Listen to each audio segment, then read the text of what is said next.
నన్ను అడుగుతున్నారు, మనం పరిశుద్ధంగా ఎలా ఉండాలి సార్ అని. నేను ఒక్కటే పరిశుద్ధాత్ముని వల్ల విన్నాను, నువ్వు పరిశుద్ధంగా బ్రతకాలంటే ఒక్కటే చెయ్యి, దేవుణ్ణి అందరికంటే అన్నిటికంటే ప్రాణంగా ప్రేమించడం అలవాటు చేసుకో. నువ్వు ఆయన్ని ఎంత ఎక్కువ ప్రేమిస్తావో నువ్వు అంత పరిశుద్ధంగా బ్రతకగలుగుతావు. ఎందుకంటే నువ్వు ఆయన్నే ఎక్కువ ప్రేమిస్తే ఆయనకు నచ్చంది ఏది నువ్వు చేయలేవు.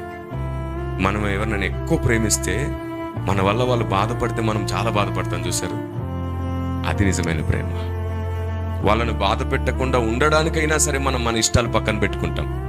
నువ్వు ఎవరిని ఎక్కువ ప్రేమిస్తావో వారికి నచ్చింది ఏది చెయ్యవు నువ్వు, ఎందుకంటే వారితో నువ్వు ఉండాలనుకుంటావు కాబట్టి. దేవుణ్ణి ప్రాణంగా ప్రేమించి చూడు, ఆయనకు నచ్చనిదేది నువ్వు చెయ్యవు. అంతకు మునుపు చేసిన వాటన్నిటిలో నీకు మార్పు వచ్చేస్తుంది. పరిశుద్ధాత్మ దేవుడు నిన్ను నడిపించడం ప్రారంభిస్తాడు. Praise the lord.